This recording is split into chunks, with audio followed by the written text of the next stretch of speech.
So let's start with setting your intention for today. In my work with my sessions, I always ask my clients to set an intention. So just take a moment and whatever pops into your mind, let that be your intention for today.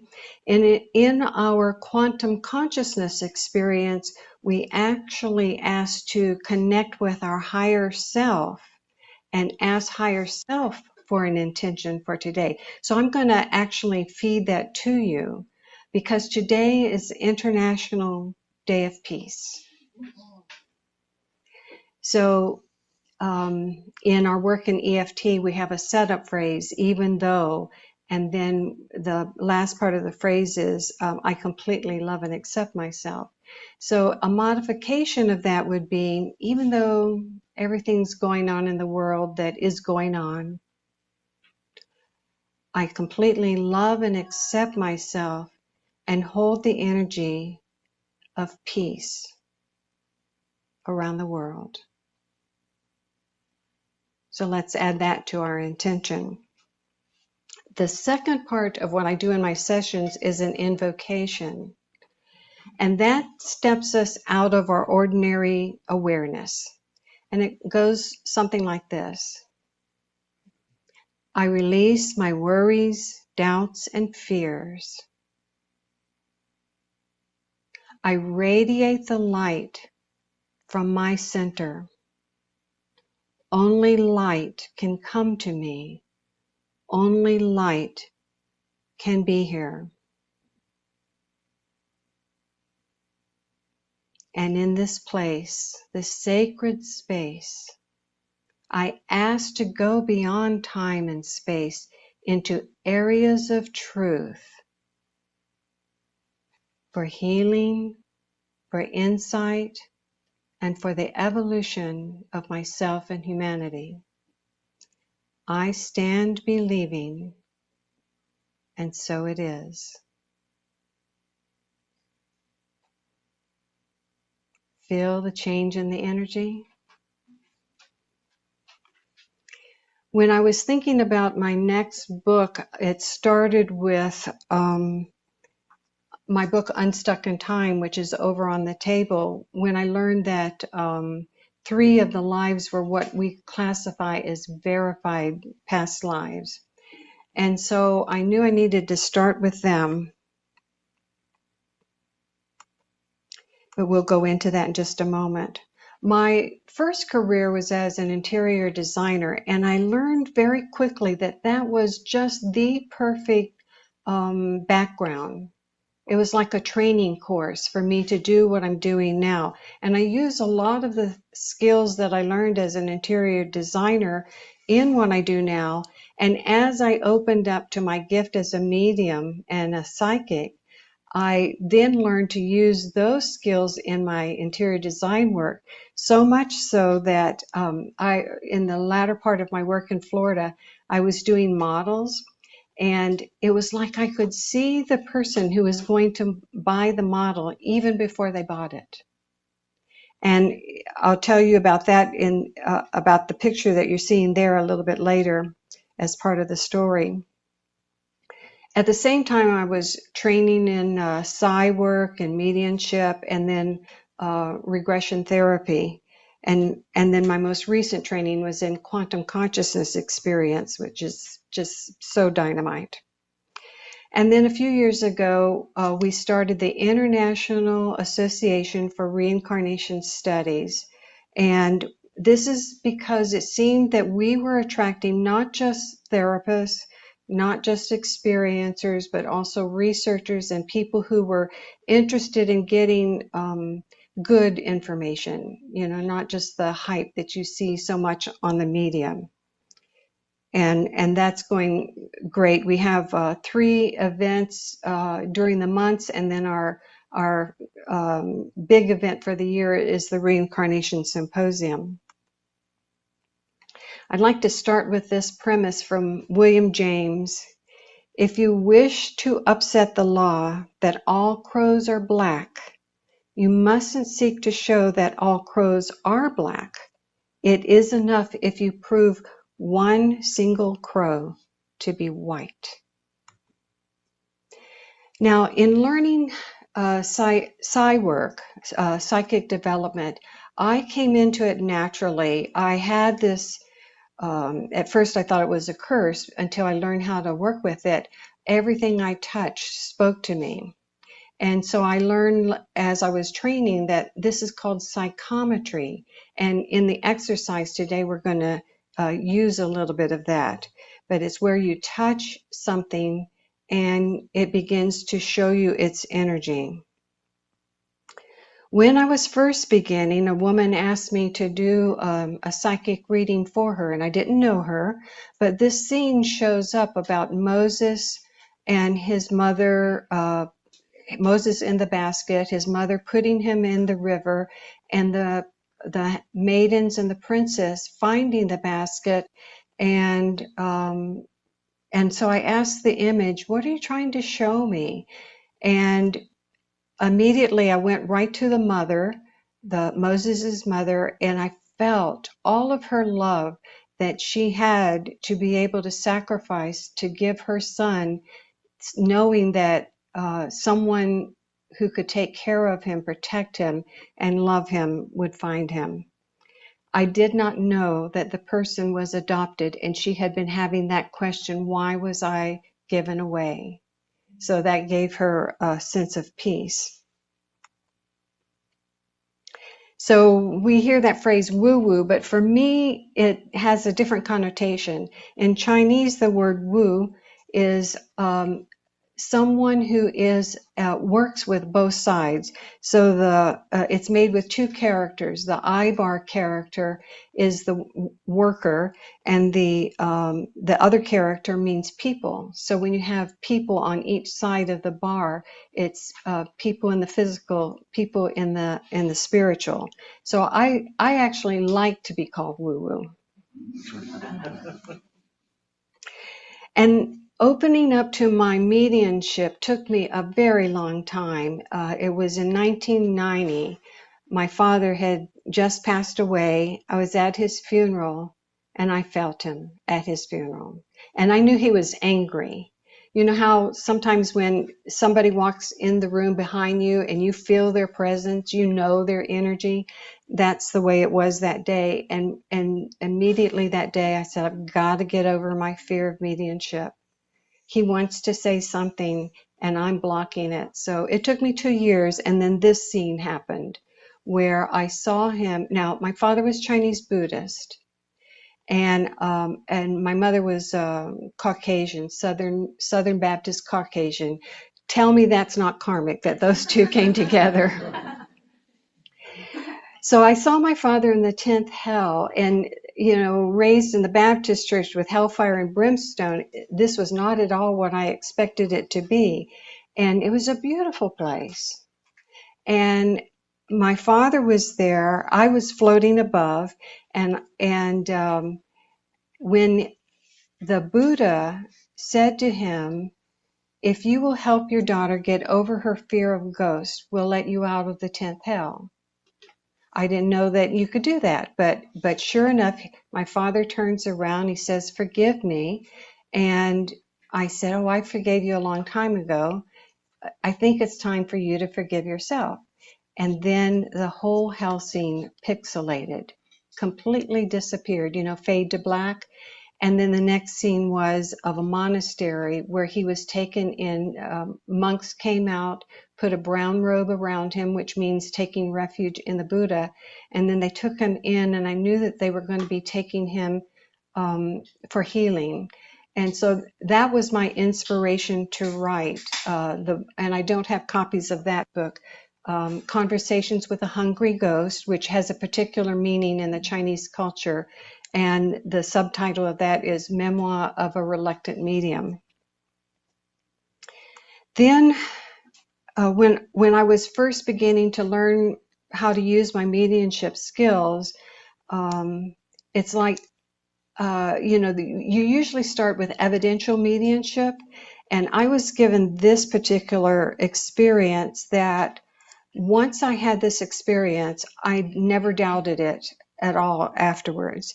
I was in a meditation class in my mediumship class, and all of a sudden, black man was arm's length in front of me, which I later learned that means something is coming towards me soon. And he had beautiful features. He really didn't say much, but there he was. Well, in Naples, Florida, there were not a whole lot of black people. And so I thought, I wonder where I'll ever meet this person. I had a feeling I was going to meet him. But I was a sponsor for a youth group at Unity Church in Naples.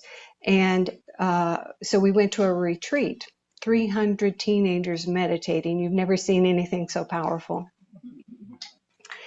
And a black woman and her daughter were there. They were from Tallahassee. And the man was standing next to her, and I didn't know her. So I very gingerly said, have you lost anyone recently? And she said, yeah, my husband passed. And I said, I think he's here. I think he wants to talk to you. And so, being a good skeptic, she said, well, what does he look like? And so I paid better attention to this, and I said, well, he has very round cheeks, a broad nose, very full lips. His hair is very tight. She said to me, does he have a hat? And I looked, I forgot to mention the hat, and the hat was like on his chest. And I thought that was strange, but she says, no, that's the way we buried him. That's where we put his hat in his coffin. And so that was one piece of evidence. And then now he's really getting excited, jumping up and down. And so then that's when he showed me this scene from a movie. If you've seen the movie Ghost, you know the scene well. I almost felt embarrassed to watch this scene because it felt so sensual. But I told her about the scene, and she said to me, oh my God, my husband and I were both potters, and I have not been on the potter's wheel since. And I don't know about you, but I'm getting covered with goosebumps. And so he was saying, oh, good, she's getting it. And tell her to get back on the potter's wheel, that he wants to help her. Now, they had very different styles of pottery. He did primitive African pottery, and she did raku. So he says to me, tell her to get back on the potter's wheel, and he will work with her to create an even new style.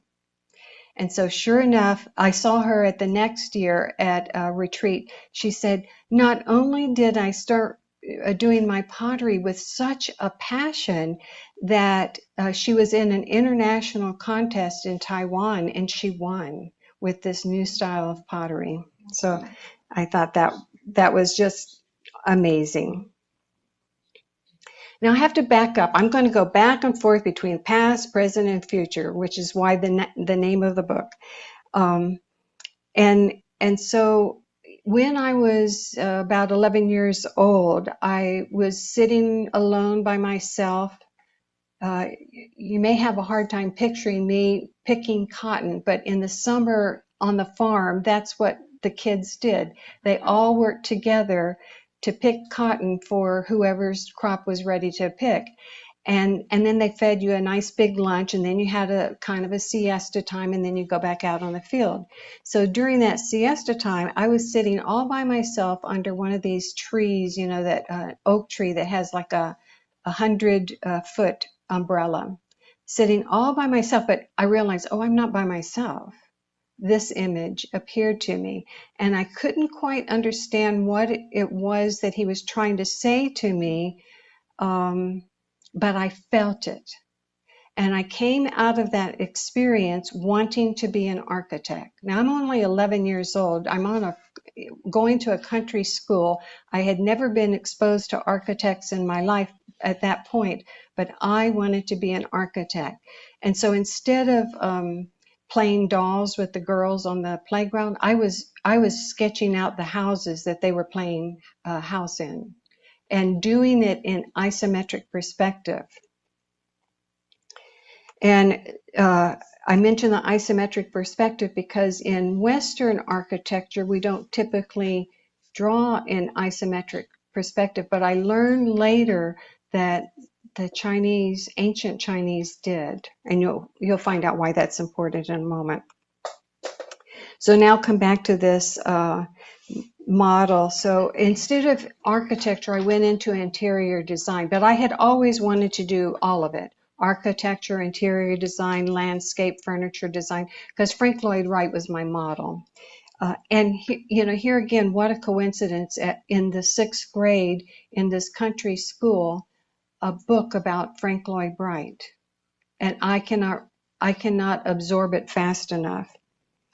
So in doing this model, I began seeing particular things, as I mentioned, it was as if I knew the client who was going to be buying the model. And this particular one, I even had an argument with my design assistant. I found this picture of a portrait of Thomas Jefferson, and something told me that portrait needed to go in the den, which I assumed would, connect with the male owner of the house. And she said, "Oh, that's so ugly. Why are you putting it there?" And I had to remind her, well, I am the designer. I get to choose what goes in there. And so on April 13 of that year, I meet the people who bought the house before it was even finished. And I'm showing them the pictures that I've collected of all the furniture and even accessories. And I show them the picture of Thomas Jefferson. And the man said to me, "Oh, I love Thomas Jefferson. I'm a Thomas Jefferson aficionado." And I thought, okay, that makes sense to me, but it gets even better. The realtor came up and he said to them, "Happy birthday, Mr. Slocum." That day was his birthday. Things like that happen to me all the time. Carole, I think it's Thomas Jefferson's birthday too. Is that not who I said? Thomas Jefferson? I thought you said it was the owner. It was the owner's birthday and Thomas Jefferson's. Yeah, the owner was born on Thomas Jefferson's birthday. And that was that day. So in 2003, the universe does things. I don't know. I've learned to just let go. But in this instance, I was preparing for a colonoscopy, but I had a reaction to the prep. So I go to the ER, get loaded up on Benadryl and what have you, go back home, and they tell me that don't drive for 3 days. So, and because I'm cleaned out and I can't do anything, I said, this is a perfect time to do a vision quest. And so I did. And what happened was this little curly-haired girl shows up right in front of me. I like to meditate at my cocktail table, which is a really big child table. And so this little girl with curly hair shows up. So remember, she's close to me. So I know, okay, this is foretelling something that's going to be happening soon. And then behind her peeked out this little boy, very round face, and the way he was peeking out, I knew he had a mischievous personality. But then another tell about something going to be happening soon was when I hear their voices. And so that's what happened next. They motioned to me to come. I heard it very clearly. That was all they said, and then they were gone. Now, that was 2003. I was living in Richmond, Virginia. My daughter I was living in Naples, Florida. My daughter was living in Richmond, Virginia. And so I knew I had to pack up, close my business, pack everything up. I came up here trusting that this is what I was supposed to be doing. And I say that because I have discovered that when you act upon those insights that you have, the universe cheers, and then it gives you the next clue. So I arrived 4 o'clock, April 4th, 2004. Now, many of you know the significance of the 444 numbers. I'm going to talk a little bit more about that in a moment. But in the Chinese way, the number 4 is not an auspicious number. But I sat with it, I meditated, and I said, no, there's a reason why I'm arriving right here at 4 o'clock on April the 4th. The reason why it's not auspicious is the number 4 sounds like the diphthongs are different, but if you say it fast, they sound the same, but it sounds like the word for death. And I felt so strongly that it wasn't a death, warning me about death. It was a death in consciousness, and with that, a rebirth. So all of this time between 1990 and 2004 and even now, I get snippets of things. But what I do is when I feel the energy is significant, I put it in a file. So I have like this big box of files of these different past lives. And in 2016, I think it was, I had enough information about 8 of those past lives to write Unstuck in Time, which has short stories about each one of them. So you can just, jump into their story. And then I follow that up with a backstory about each one of them. And then, like I said, a few years ago, when I was taking Jim Matlock's class for signs of reincarnation, he pointed out to me that I have some verified lives. Now, I wasn't as interested in research at that time as I was in the healing practices, because I said to the universe, with my mediumship skills, with my psychic skills, that if I could not use those skills to heal myself, because I had been experiencing what's known as childhood PTSD, which I later learned was also related to these past lives, then I didn't even want to use those skills at all. And so that's been my process, to focus first on healing. Then I got all my credentials for doing past life regression therapy. But by 2020, now I was getting involved in the research.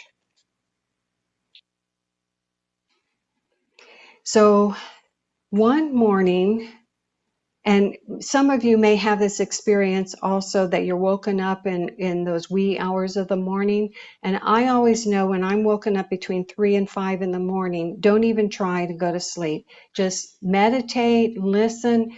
And when I did that, I heard these 2 words, Chinese architect.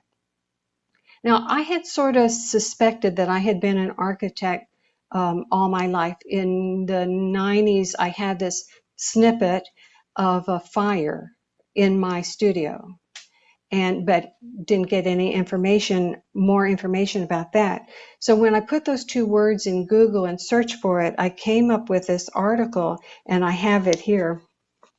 I kept it because it's time-stamped. And so this is an article about Yangshi Lei. Lei is the Mandarin version of my last name, Louie. Louie is the Americanized version. In my family's dialect, it would be Loi. But the Italians at the immigration center couldn't pronounce Loi, so that's how we became Louie. But Lei is the Mandarin version, and Yangshi means the house of, the design house of. And so I thought, okay, this is great. I happened to have been going to China later that year, but I was just going to be in the south of China. And so I couldn't find anything more about them. But that same year, a friend of mine from the Confucius Institute went back home to Guangzhou, and this article showed up in the Chinese paper, a full-page article about Yangshi Lei. And I was taking Chinese classes at the time, so I used that article to practice reading and writing Chinese until I could, discern what it all said.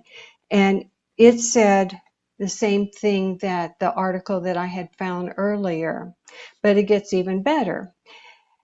After I had gone to my family villages, I was able to get what's called the Zupu, the red books that you see there. And 4 volumes in Chinese again of my family's ancestry, which we calculate back almost 6,000 years. And so in the volume, again, I'm learning, okay, 4 volumes, we got to speed this up, right? So I use my psychometry and I scan the books and I find the page in the book that also talks about Yangshi Lei. So now I've got 3 pieces of evidence about them, and for me to kind of work out the energy that was building up, that's why I created this model. It's of my grandfather's home in Sandoa, part of the home, and that helped me, release some of that energy. I hated doing models when I was in design school. But Yangshi Lei was known for their models. So Yangshi Lei was 8 generations. It's the oldest, largest design house that I've ever come across.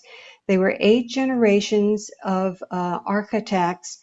And as I read all of their stories, I began feeling, this connection with generation number 5. His name was Lei Jingxiu. So he was one of the first ones that I realized, oh, I've got a lot of information that verifies my memories of him. And I remember so many details about him, how hands-on he was with his crew, and sometimes so much so that the assistants would get irritated because he'd leave them notes, about what to do. And in my design work, like the assistant I was telling you about, my assistants were that way too. They, they wanted more freedom. And then I began having memories of the Summer Palace. I had been to the Summer Palace in 1985. I actually had one of those mystical experiences, where you sort of leave your body, but I didn't, that was before I knew anything about anything connected with all of this stuff. I just thought, oh, it's one of my paranormal things again, right? And, but I so loved being in the Summer Palace. But when I was remembering Lei Jingxiu, that's when the fire in the studio memory really made sense to me. And then I had to back it up and I realized, oh, he secreted his studio was in the Summer Palace. So he secreted, and he had to be very devious about this. It was just amazing to me, but he got many of the documents out of the studio and those iron models, so these are 3D models, and got them out of the studio, hid them in, he had 2 houses in a high den, which is just south of the Summer Palace. He hid them there. They stayed there for several years. They were later found in, I think it was the 1930s, by this man who was walking the streets of Beijing, and he heard people talking about these things that were being offered for sale, because by that time the Lei family had fallen into hardship. This was after the revolution, and so they were actually selling off these things to get some money. He was worried that the Japanese were going to come in and buy these things. And so he found 8 truckloads of artifacts and then talked the government into putting them into the library. which was a wonderful thing, which is one of the reasons why I found them later on, those 2 articles, and they've done exhibits and um, operas about this family. So in 2018, I got to meet the 10th and 11th descendants of Yang Lei. And even though I couldn't speak Chinese well enough and he didn't speak any English, through our interpreter, he said to me, and please write their story for the Western world. And so I wrote a tiny little book, The Legacy of the Lei Family Architects Lives On. And so people who are interested in their legacy can read that in English and not have to struggle with it like I did through the Chinese. And then I kept that all historically correct. But then in Unstuck in Time, I shared my experience about remembering him. You know, when you meet somebody that you feel like you have known in another life, there's an energy that is inexplicable. And this is the way I felt with Lei Jingxiu. So here's a chart of some of the experiences that I just outlined, and all but one of them was verified. So this is my most verified case, but I'm going to talk about 2 more. And even the parts that were not verified, I feel like it's just a matter of time before that information comes to me.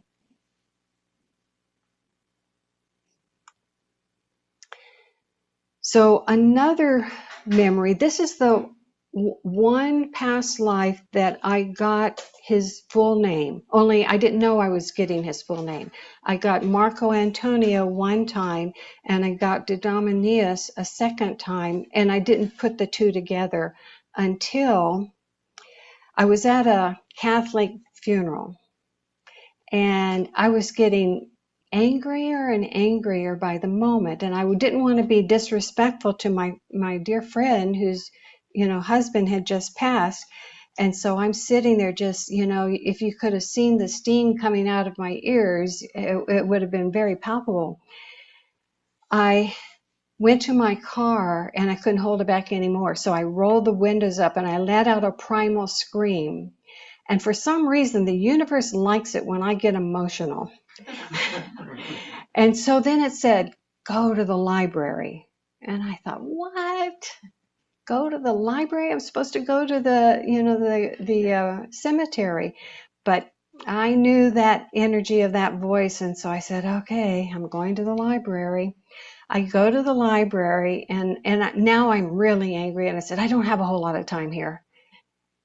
And so up comes I read energy with my left hand. So up comes my left hand, and it starts twitching and guiding me. But to the reference section, I'm thinking, okay, this is strange. To one book, the Oxford Dictionary of Religious Figures. And I have this technique where I can hold a book, so I don't have to read the whole book. Hold the book, ask it, show me what you want to show me, and then let it fall open, and sure enough, it fell open to Marco Antonio de Dominius. And everything that I had remembered about him prior to that moment was validated in that entry. So he helped me understand why I had this anger towards the Catholic Church. He died in the Inquisition. He had been in the Catholic Church. He left the Catholic Church. He went to England, was working for King James to help do the King James Bible, had some falling out there, goes back to Italy, goes back to his role as archbishop, got into trouble again in the Inquisition, died before the trial was over, had full burial rights as an archbishop. They continued the trial. They found him guilty. They took his body, strung it up to a cross, put his books at the bottom of the cross, burned him. Yeah, crazy. And now we're going to come to what my bro was talking about. In 2017, Tom shared with me a story about his memory of Thomas, the brother of Jesus. Technically, it should be Jude Thomas, but most people are used to calling him just Thomas. And I had not told very many people that I remembered being James. You can imagine, what impact that memory would have.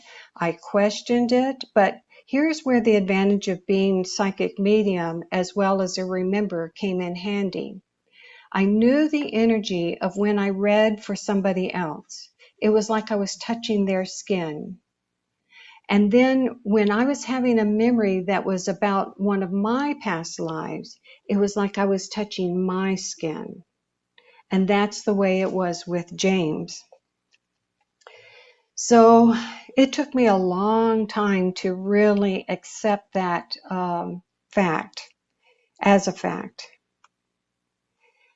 So I asked the universe, what can I do to figure out if this is true or not? And in a meditation class, this woman appeared, Lilith. And she said, find out the truth about me. That will be like a breadcrumb.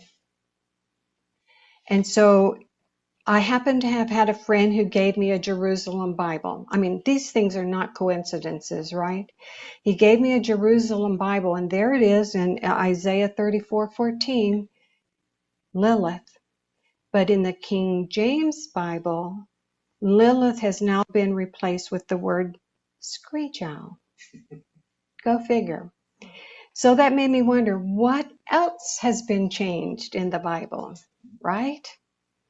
And maybe that's why when I read certain parts of the Bible, particularly the books that were attributed to Paul, I would get that angry feeling again.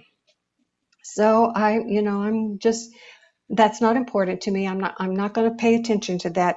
What can I focus on? I'm asking the universe and now Lilith. By the way, if you're not familiar with Lilith, again, the universe guides me to the library, and I pick up another reference book.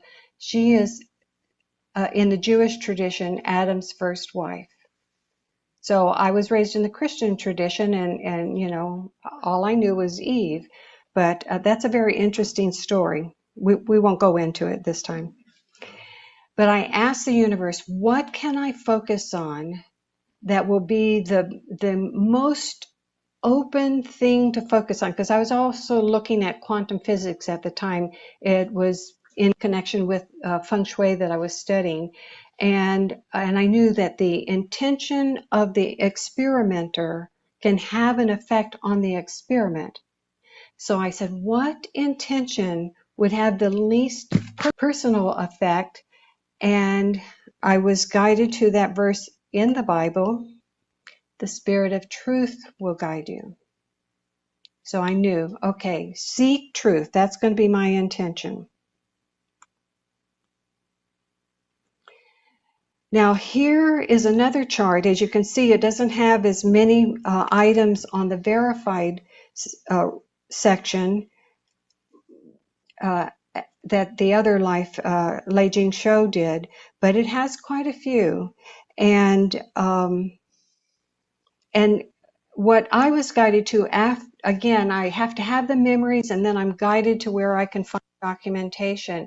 And so, you're not going to find all of these things in the Bible, but in one verse in the Bible, in Acts of all books, Acts 21, it talks about Paul being called to James. That's the only area in the Bible that referenced James as the leader of the Jerusalem movement, of the Jesus movement. But if you look at the Jewish historians, now you get more information. And I'll never forget, I was having somatic memories, so pain all over my body, and particularly at my neck and my head. And when I use this technique that we use in regression therapy to go into those parts in the body, I saw that I was stoned. And then I had the strangest memory about looking over at somebody who I knew, who I was close to, giving him a nod, and as if to say, it's okay, it's time, do it. And this was the man who I saw carrying a fuller stone. Fuller stones back in the day is what you used to wash clothes with. Taking the fuller stone and hitting him on the head, put him out of the misery. That is documented in Jewish history. And again, like I said, I was guided to that documentation.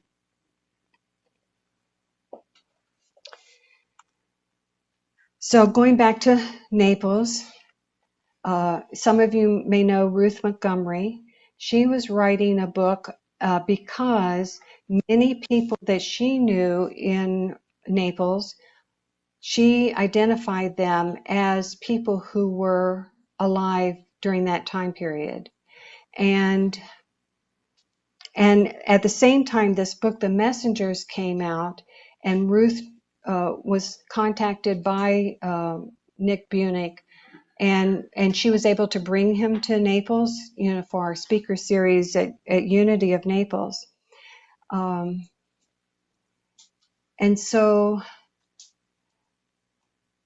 before Nick came, my meditation teacher gives me a business card, and it has Julia Ingram's name on it. Julia was a co-author for the book The Messengers, which, by the way, I refused to read. I felt like about the book The Messengers like I did about the Acts, in the Bible, until somebody left it in my home after meditation class. And I said, oh, this is a sign I've got to get over this angst, whatever it is. So I read it.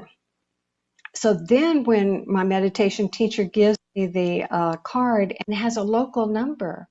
So I called it the very next day. She and I got together, and she felt like she had been there also, but she had not been able to conjure up what the memory was. So we agreed to do an exchange. And I can't tell you what hers was, but it was really cool. Maybe after the thing I can tell you.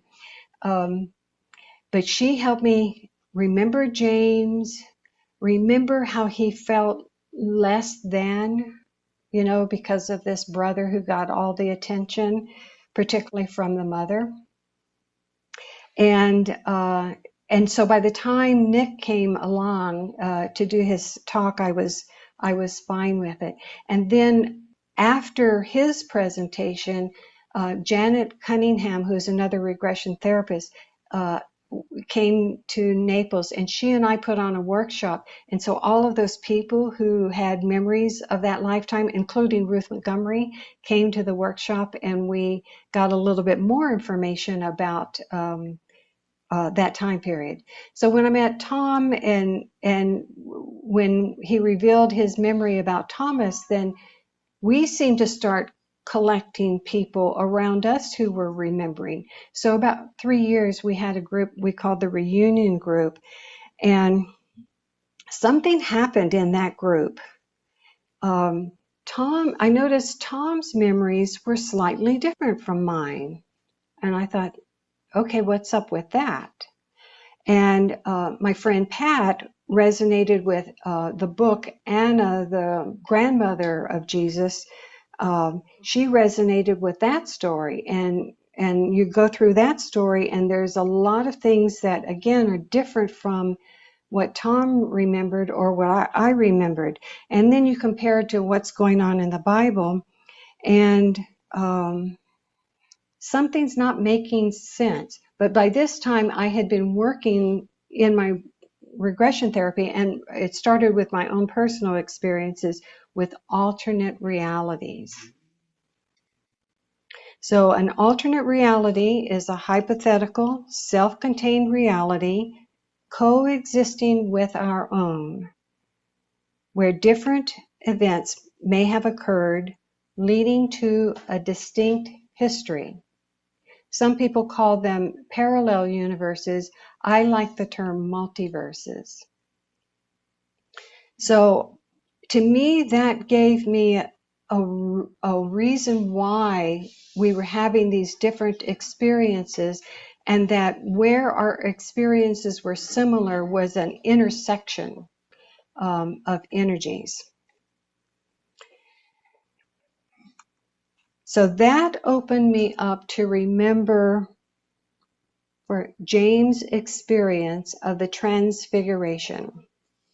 If you remember the story of the transfiguration, it was when Jesus took the disciples, and the larger body of the disciples stood back. But he took Peter, James, and John, and this is up on Mount Tabor, off to them, just the four of them. And these two entities appeared, who appeared as Moses and Elijah. Now, in the Bible, it doesn't really talk too much about any messages. It just says that they appeared. But James showed me something else. And here's where I'm going to go out on a limb. You ready? They showed me that they appeared as Moses and Elijah, but they were what some people would call extraterrestrials, or maybe celestial beings. Take that in for a minute. And they showed me that, like the movie Contact, where Dr. Alawar says, "You're not real." She sees her father coming down the beach from Pensacola. And by the way, the scene that they show as Pensacola doesn't look at all like Pensacola. I grew up in Pensacola, so I know. No, it doesn't. Huh? I think it was Hawaii, very possibly. And then he says to her, "We thought this would make things easier for you." And so that's what they showed me about this scene of the transfiguration. But it gets better. They showed me that they were telling Jesus and James that it's going to be okay. We know something, horrible is going to happen, but you're going to be okay. And they reminded Jesus, you learned yogic practices to withstand pain. This is where you're going to use this. And you learn yogic practices to reduce your bodily functions so you can appear as if you're dead. And then we will come and we'll help you. Then they showed me that they were the ones who moved the stones. And when they moved the stones, then they went inside. They used their skills, their advanced healing skills, revived the body, and helped James and Joseph of Arimathea, who was their uncle, who had influence with the Sanhedrins and also the Romans, to be able to get Jesus out of the area. And they were sending him to India to heal. Now, people who don't do paranormal research also have information that's similar, that Jesus did not die on the cross, that he was taken to India, and that he did heal. And Thomas's memory is similar to that as well. Now, if I had not had my own experiences with extraterrestrials, I probably would have blown that off, and say, oh boy, gotten down some deep rabbit hole. But I've had experiences. As I mentioned, I grew up in Pensacola, and Pensacola is not far away from Gulf Breeze, which is really known for extraterrestrial sightings. But in 1992, I went to my first Brian Weiss workshop. I got there so early, I got to be on the second row on the stage, and So, I was right there, very, very close. I was going through, he was doing an induction, and I was going through the process. Although I wasn't following exactly the instructions in the induction, and I started seeing this like a cave, but it had openings, and through the openings I could see like daylight scenes. But then this character raised his hand up and said, Kyoto Yama, which I understood to mean follow me. And then I freaked out. So I pulled myself out of it instantaneously, and I did this quick sketch so I would, remember it. And then that wasn't my only time to meet up with this character. So in another meditation, he shows up again. But now I've had experience, so I'm not so afraid of him.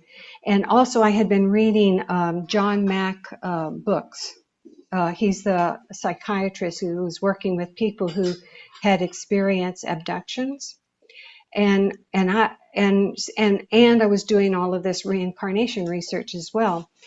And so I said to this character, don't you know it's bad karma to abduct people? And he zapped away. And I thought, darn, I really wanted to challenge him on this. And so some months go by, and in my house, I had this little critter appear on the wall, and I had never seen anything like this. So I got the critter, I put it in a jar, I put holes in the jar, I figured it needed to breathe. I watched it, I didn't know what to feed it, and eventually it died, and I threw it away. Not long after that experience, this character pops up again, and he said, and I challenged him again, aren't you aware that you're creating bad karma, abducting people? And he said, what about the critter? And he said, the critter. What about the critter? It just blew me away, and even showed me the scene where I picked it off of the wall, put it in the jar. Don't know how he did this. It came up like a hologram. And so I knew he knew what he was talking about. And what he said was, we're so curious about human beings. We don't mean harm, but we're so curious about you. This is an AI drawing of my, I took my rough sketch from the first time, did a pastel sketch, and then I asked AI to take my pastel sketch and do a drawing. So my next encounter with him was in 2015. I wish Faith Greiger were here. It was, again, no coincidence that I met her. I had already been having these alternate reality experiences. What her teacher, Peter Smith, who founded the Institute of Quantum Consciousness, she had been involved with the development of the quantum consciousness experience. She had just moved back to Richmond, and so I booked a session right away. And who shows up? My friend, but now I get his name, Abu Nabi, which means something about bearer of light. And so by now I'm more comfortable with him. And he takes me to this place that I understood was the Intergalactic Council. And so it's these beings, who are in like holographic form for me as he is, and I probably am to them as well. And so I'm nervous about, what am I doing here? And they said, well, we're waiting for your report. And I said, what do you mean? We want to know what you think about human beings. And contact with extraterrestrials. And I said, well, I don't think we're ready for it. There's so much fear in this world that it would be taken badly, if you showed up. And until that fear is dissipated, we're just not ready. So they said, okay, we got it. And that was that. It was a wonderful experience. I remember Faith said, oh, I want to take a picture of you. You're just filled with light when I came out of it. So in, I forget what year this was. This was not too long ago. And in a quantum consciousness experience, now I'm in the training, and so I get to be a subject. And here Abu Dhabi shows up again. And so now I'm getting more comfortable with this, and now I know we're in the Intergalactic Council.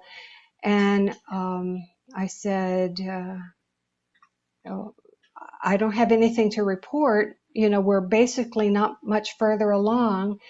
And they pointed out to me, but they said, but your consciousness is changing. And the people that I was studying, the quantum consciousness, all of our consciousness were changing. And then I got to thinking, I said, yeah, you know, there are many people who are focusing on raising consciousness, and that's part of what we do here at Richmond IONS. And so they said, don't waste money on building objects to go out into space. Instead, spend your time and energy on raising your consciousness. And you know, when you hear something and it feels like truth to you, that felt like truth to me. And so I said, okay, that's what I'm going to do. And then that's when they handed me this staff with crystal on the top of it. And I said, wow, that it just felt so magical. And I didn't know what it was for. I think I still to this day, you know, they never really said out and out, but I felt like I had passed some kind of initiation. And it wasn't long after that experience that I met someone who did body work. And so she was doing body work on me, and she had this crystal that was almost identical to the crystal on the staff. So, and she said, you know, she kept it in her space where she was doing the energy work. And she said, I feel called to give this to you. So I have that on my meditation table. So think about that. Whatever we are doing to raise our consciousness, and of late what I've been told is it's one thing as an individual to focus on raising consciousness, but when we can do it together, now that amps the energy up exponentially. So just a few names to throw out there. I'm not the only one thinking this way. And I mean, this is just a tip of the iceberg of people who are doing work in this field, in consciousness and in quantum physics, in mediumship, psi development. It's just absolutely amazing. Seems like every time I put a question out to the universe, and I don't even have to put the search in on my computer, but somehow the universe knows on my feed to bring up people like these folks. Do you have that experience too? And going back to the Bible stuff, I have dabbled in some of the biblical research, but I knew that wasn't my quest. One of those people is Bart Ehrman. And his last talk at University of North Carolina, it's on YouTube, is really a great talk. And he shows, you know, I tapped into a few of the flaws in the manuscripts. He says, you know, the count's up to over 30,000. Imagine that. So his bottom line is that the stories that are in the Bible are indeed that, stories, way that people at that time could translate what they were experiencing to the people of the time. So when I've since learned that when I am guided to the Bible But something doesn't resonate with me, I do what Jesus said. Meditate on this. Ask the Spirit of truth. And so I find in meditating, I will get more information. I did this with my youth group at Unity. These are teenagers, 13 to 19 years old. We were reading the Bible. We'd been given this teens version, of the Bible. And the part that we came to was a part in the Old Testament, and it was about Noah being drunk and on the ground, and his body was exposed. And his sons came up, and evidently there was some law that you're not supposed to look or touch, your parent. And I said, does this make any sense to any of you? And so it didn't. But what did we do? We meditated on it. And you know what happened during that meditation? They remembered in their own lives experiences where their parents had problems with alcohol, problems with not acting properly, and it took them into a level of understanding about that scene from their past. So it works. Coming back to James again, the thing that he tells me over and over again, the main teaching that Jesus wanted to let everyone know is that he's not a savior. He tried his best to be an example. And even the Jesus I experience feels like he could have done better. Don't we all feel that way? But the word he said to his disciples, all this you can do and more, that's one of the teachings that I bring out of the Bible that does resonate with me. And as I was preparing for this talk, they took me back to Genesis 1:26. Let us make man in our image. I have been asking the universe, writing cosmology, I wanted to know how reincarnation works. And after I got that done, I was satisfied with that until I got that niggle, that happens for me. And I thought, this is a really cool system. Who created it? And so that's the question I'm putting out there to the universe now. And then that's when this message, let us make man in our own image. Who are they? And I don't have the answer to that question yet.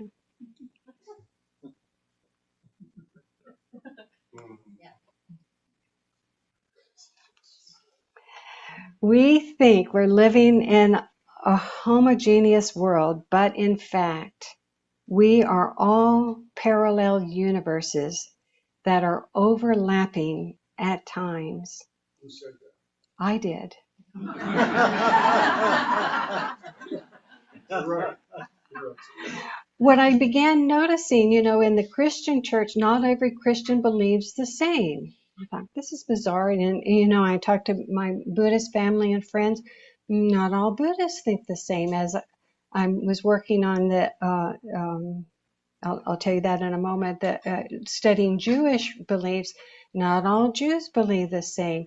And so I said, it's like we're these individual little universes, and we think we're all living in this one collected universe, but we're really individual. And we attract to us things that, match up with us, and sometimes we attract the opposite too. But when what's his name, Eckhart Tolle, talks about be in the now, be in the moment, and be in the now, yeah. And I said, but I live in the eternal now. I can easily move from this present moment right here. I could pause it for a second, zap into another now or another now. And as I was saying earlier, it's like it's sort of like, for me, like a picture-in-picture television. You're the big screen right now, but I could easily switch to those smaller pictures.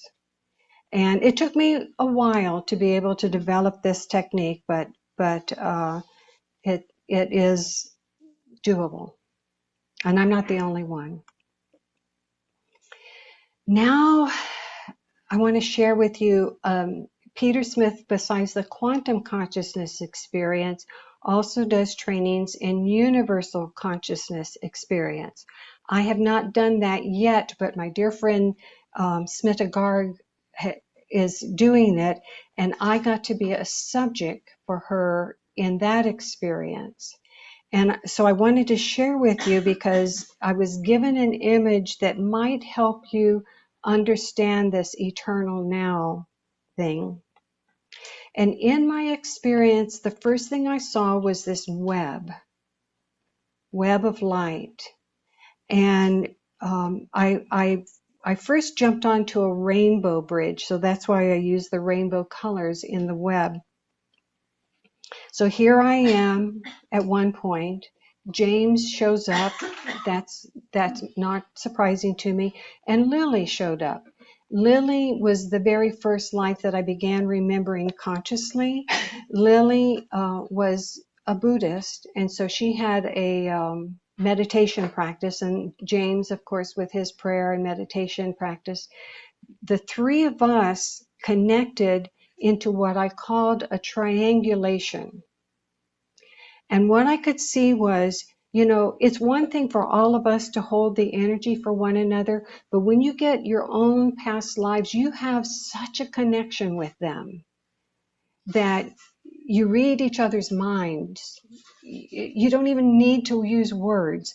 And that was the way it was in that moment. Here we were in this triangulation, and I could feel our energy going out and out and out, and holding the energy for, those other lives who were not at the same place that we were.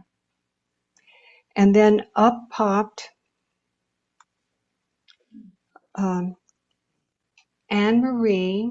Anne Marie was the lifetime just before this lifetime, a child who was killed in the Holocaust, during the Holocaust. 2 lives back was Caroline, so that's the Victorian lifetime, so she popped up, and I could begin seeing them moving into their own alternate realities. And then it surprised me when James, actually an old James version, popped up and showed me yet another alternate reality. So, this is such a fluid, evolving process that being in the now means to me bringing your awareness to wherever you are in that process. So again, I say, all of these stories that I shared with you, these are my white crows that tell me that I cannot deny who I am, what I have experienced, and if I would say anything, that all of these memories have brought me back to the memory of oneness. How many here have had a memory of oneness? Many of you. How many have had memories of past lives? Multiple past lives? Yeah, a few of you.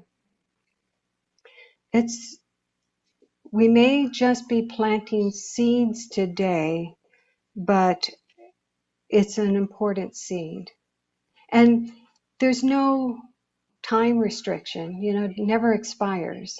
When it's your time, you'll know it. Just like the moment I saw my first regression therapist's business card, and on the business card he did many, many things, but it was like the line that said past life regression therapist lit up in neon for me. And I had a knowing, this is what I needed to do. So now we're going to do a little exercise. I always like to have experiential things when I talk. some of the things that I've talked about may have sparked something in you. So I just want you to take a moment and ask yourself, what of anything that I've talked about sparks something within you, resonates with you? Just think about that thing for just a moment.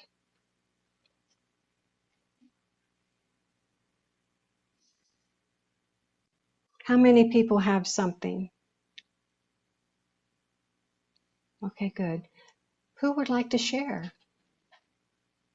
If you'd like to share what you are thinking about, come up to the other mic and share what you experience.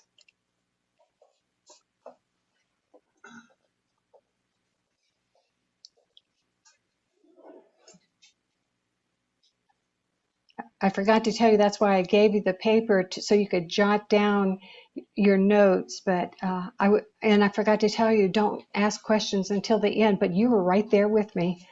Yeah, come on up, Lawrence.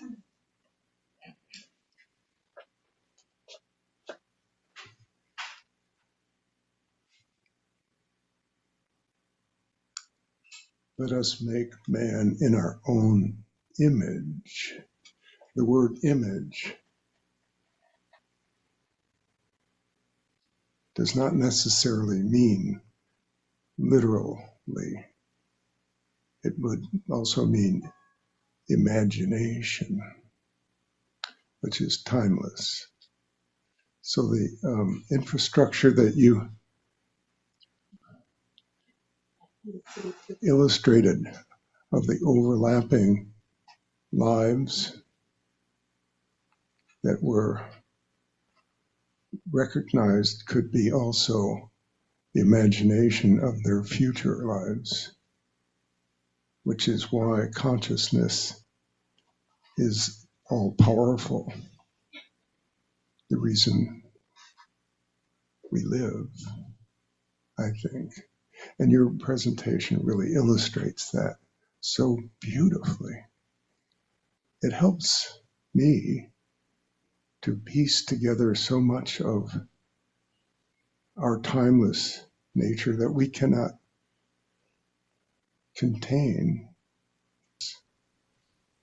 but the creativity in us is what illustrates our true divinity.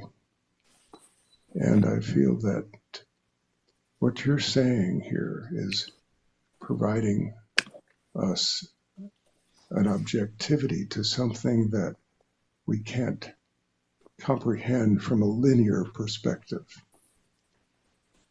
And I so appreciate your statement that we are brought to awareness that AI is an outward expression of this spiritual principle, and that our consciousness is more powerful than the technology itself.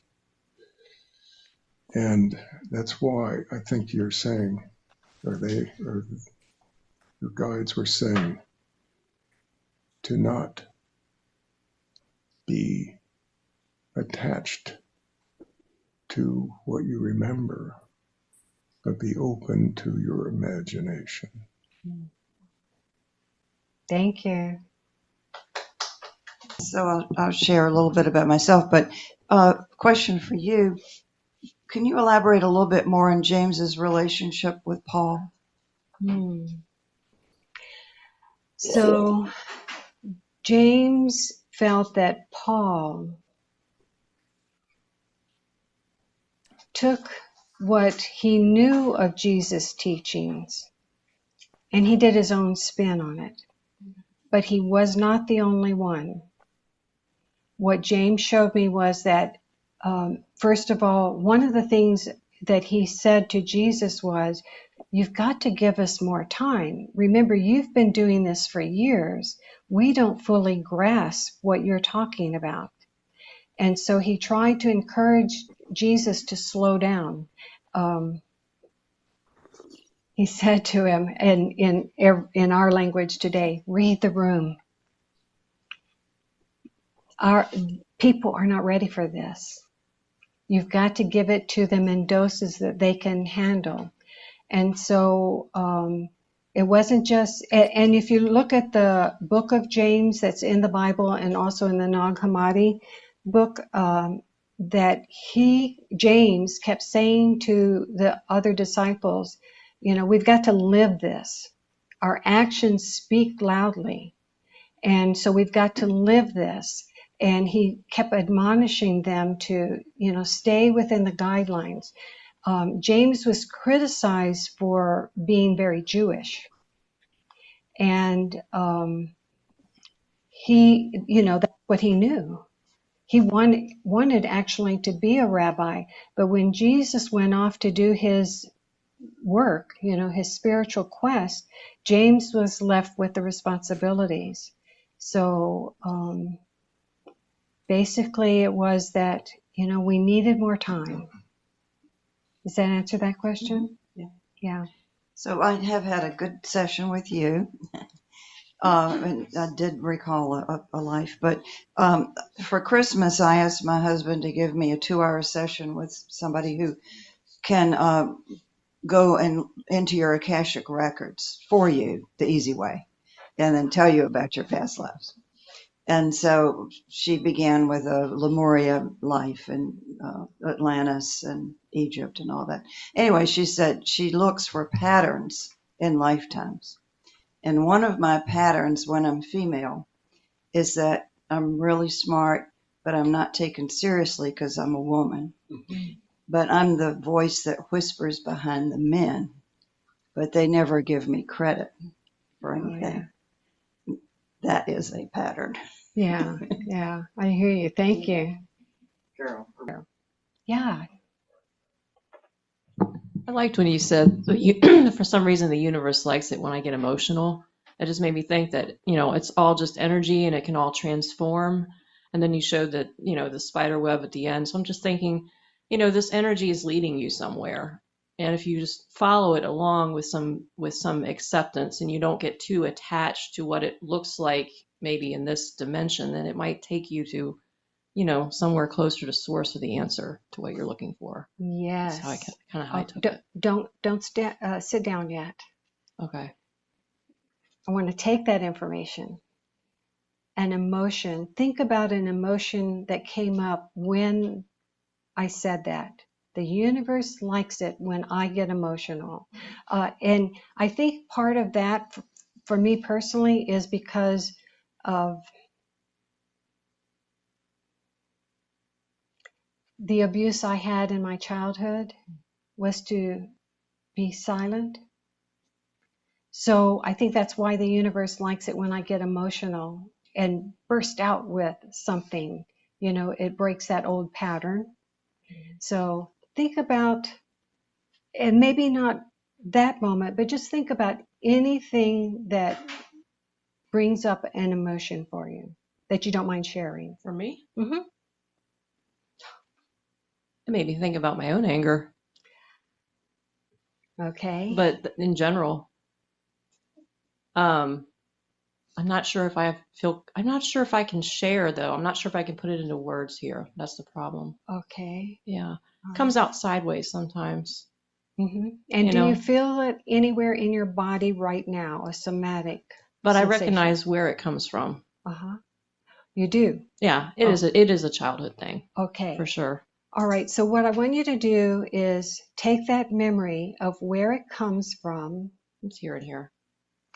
And follow the line of energy to that event.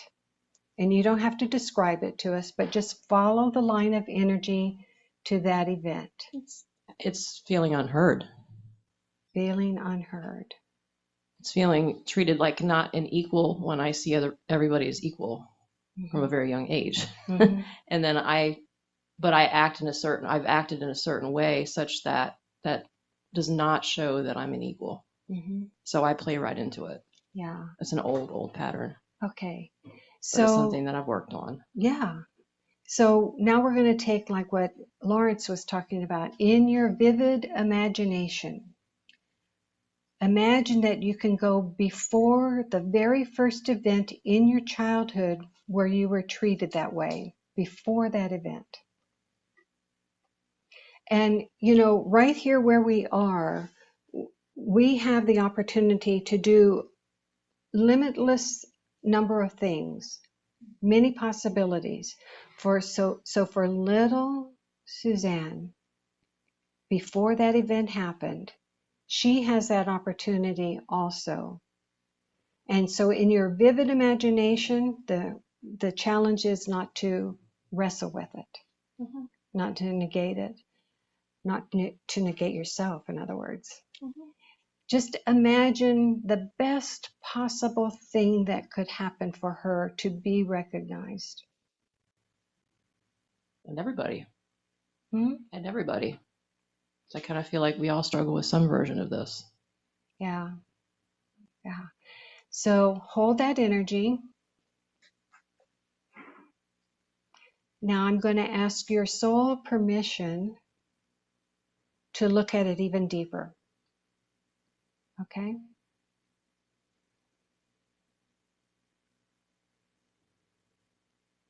So just like Suzanne was talking about patterns. Patterns in this lifetime go to patterns in other lifetimes. So when I send my energy to you, to little Suzanne, and follow the line of energy even before this lifetime to a previous lifetime where not only was she not heard, but she lost her life.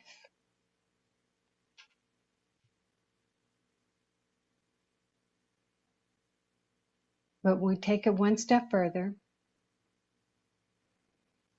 If that life is calling out to us to be examined, then it's calling out to be healed.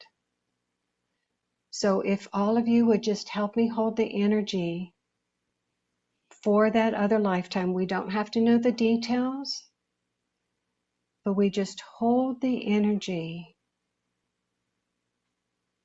I want to hear you. I want to hear your story.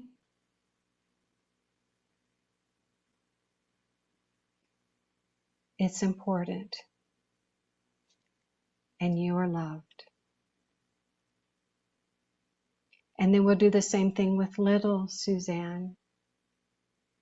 We want to hear your story. We want to hear your opinion, your emotions, anything that you want to say, because you are loved. Boy, I didn't know I was going to be put on the spot here. Jeez.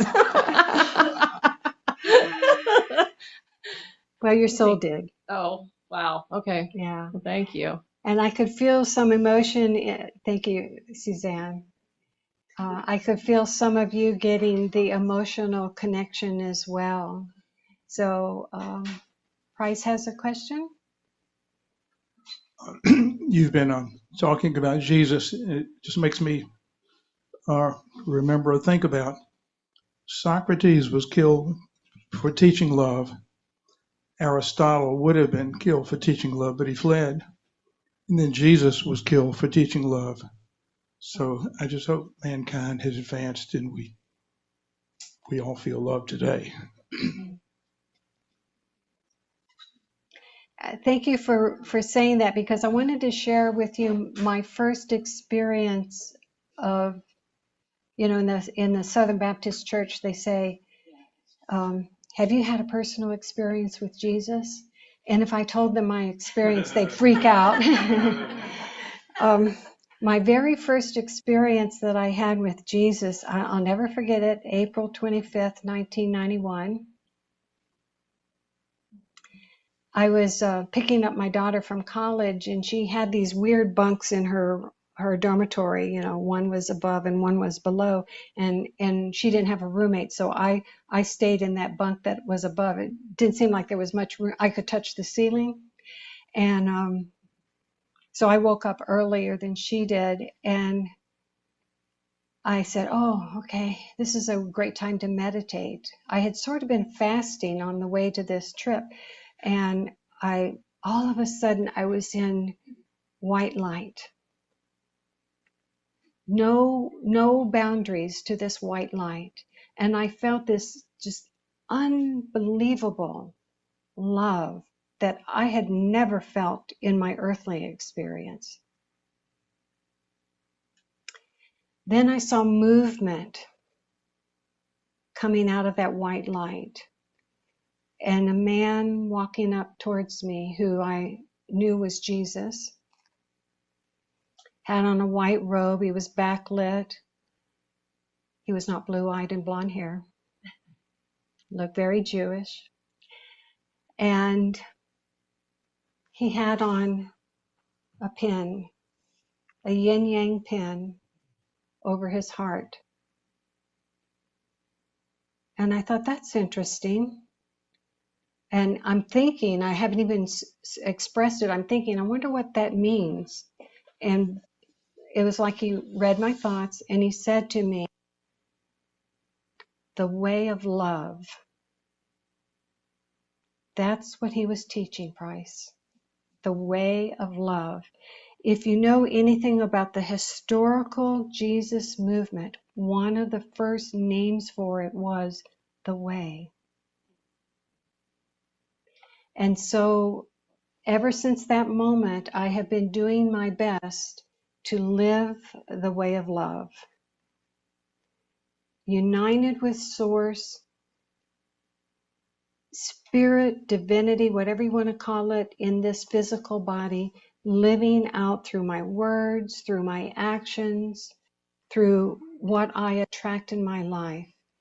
And in 2016, when I had this other experience where I saw, oh, it's time for me to step out a little bit more, to let people know that, yes, I integrate my mediumship, my psychic abilities with my regression therapy, that I had not fully claimed who I am.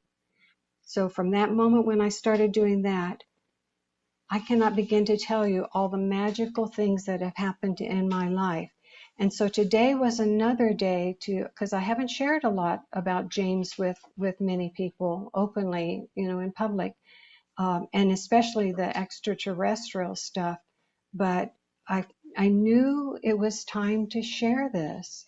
And I hope that if nothing else, it makes you think, it makes you pay attention to the things that niggle at you, that make you question. You don't have to accept the thing I say as truth. Find your own truth, but most of all, find love and express it as best you can every moment that you can. I'm proud to be a white crow. I know that I was born to remember. Thank you.